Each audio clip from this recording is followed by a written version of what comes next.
Hi friends, I am doctor Pradeep Dubey और आप देख रहे हैं डिम्स यानी Dubey imagination in medical science, where you learn everything just by imagination. आज हम बात करेंगे ऑप्टिकल कोहेरेंस टोमोग्राफी की। दोस्तों, पहले कन्वेंशनल इमेजिंग जैसे fluorescent angiography, USG B scan से रेटिना की सारी लेयर्स को देख पाना बहुत मुश्किल होता था, लेकिन अब हम ओसीटी मशीन की हेल्प से इन वीवो रेटिना की सारी लेयर्स को आइडेंटिफाई कर सकते हैं। तो ये ओसीटी मशीन क्या है? ये एक non invasive non contact imaging system है जो कि हमें रेटिना की high resolution cross sectional images provide करता है। तो ये कैसे हमें हाई रिजोल्यूशन इमेजेस प्रोवाइड करता है, ये जानने के लिए हम देखते हैं प्रिंसिपल ऑफ ओसीटी।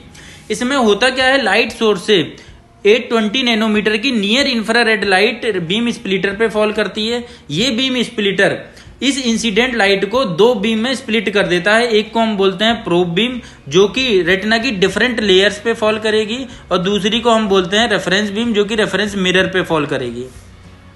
तो ये प्रोब बीम रेटिना की डिफरेंट लेयर से डिफरेंट इको टाइम डिले के साथ रिफ्लेक्ट होती है।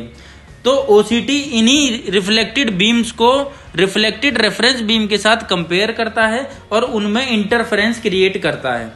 तो रेटिना की जिस लेयर से रिफ्लेक्टेड बीम का फेस रिफ्लेक्टेड रेफरेंस बीम के फेस के सिमिलर होता है, वहां हमेशा कंस्ट्रक्टिव इंटरफेरेंस ही बनेगा, और वो लेयर हमें फोटो डिटेक्टर पे हाइपर रिफ्लेक्टिव दिखाई देगी।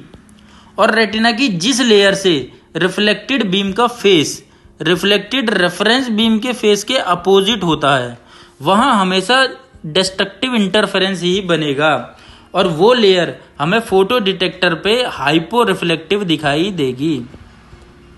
तो इस ऑप्टिकल कोहेरेंस प्रिंसिपल को हम रेटिना की किस किस क्लिनिकल कंडीशन में यूज करते हैं। पहले जो कन्वेंशनल इमेजिंग थी उसकी रिजोल्विंग पावर बहुत कम होती थी, इसीलिए स्मॉल मैकुलर पैथोलॉजीज को उससे डायग्नोस कर पाना बहुत मुश्किल होता था। लेकिन अब हम ओसीटी की मदद से मैक्सिमम मैकुलर पैथोलॉजीज को डायग्नोज भी कर सकते हैं और मॉनिटर भी, और इसको हम फॉलो अप ट्रीटमेंट में भी यूज करते हैं। तो मैकुला की कौन कौन सी पैथोलॉजी में हम ओसीटी को यूज करते हैं? पहली है एआरएमडी यानी एज रिलेटेड मैकुलर डीजनरेशन। इसमें हमें हाइपर रिफ्लेक्टिव ड्रूसन्स दिखाई देते हैं बीनीथ दी आरपी, और आरपी डिटैचमेंट भी देख सकते हैं which contains the hypo reflective space. इससे हमें आरपी टीयर भी दिखता है, जिसमें नॉर्मल जो आरपी डिटैचमेंट का कंटूर है वो लॉस हो जाता है, और फोल्डेड आरपी हमें हाइपर रिफ्लेक्टिव दिखाई देती है। इससे हम hyper reflective choroidal neuromuscular membrane को भी डिटेक्ट करते हैं। और सेकंड मोस्ट इंपोर्टेंट यूज है इन दी डायबिटिक मैकुलोपैथी। जैसा कि हम जानते हैं कि जो ओसीटी है उसकी रिजॉल्विंग पावर बहुत ज़्यादा होती है, इसीलिए उससे हम स्मॉल मैकुलर इडिमा को भी आइडेंटिफाई कर सकते हैं। तो डायबिटिक मैकुलर इडिमा में हमें ओसीटी पे इंट्रारेटिनल हाइपो रिफ्लेक्टिव स्पेस दिखाई देते हैं। इससे हम मैकुला की स्ट्रक्चरल और फंक्शनल डिफेक्ट भी आइडेंटिफाई करते हैं, जैसे इपीरेटिनल मेम्ब्रेन और vitreomacular hyper reflective vitreomacular traction. और OCT is a key to confirm the diagnosis of the macular hole और फॉर द क्लिनिकल स्टेजिंग। इसके अलावा हम ओसीटी को सेंट्रल सीरस रेटिनोपैथी में भी यूज करते हैं और सेंट्रल वीनस ओक्लूजन में। सेंट्रल सीरस रेटिनोपैथी में हमें सब रेटिनल हाइपो रिफ्लेक्टिव फ्लूइड दिखाई देता है, जबकि रेटिनल वीनस ओक्लूजन में हम मैकुलर इडिमा को डिटेक्ट करने के लिए ओसीटी यूज करते हैं, जिसमें हमें inter retinal hypo reflective cystic spaces दिखाई देते हैं।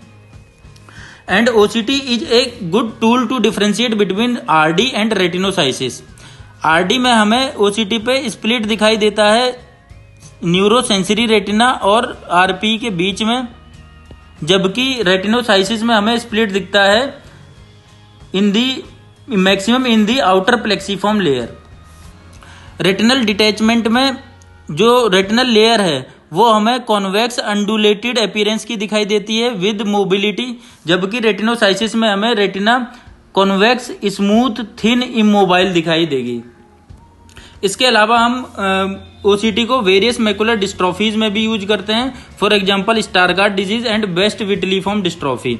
स्टारगार्ड डिजीज में हमें हाइपर रिफ्लेक्टिव आरपीई और आउटर रेटिनल एट्रोफी दिखाई देती है, जबकि वेस्ट विटिलिफॉर्म डिस्ट्रॉफी में हमें सब रेटिनल हाइपो रिफ्लेक्टिव कंपोनेंट दिखाई देगा।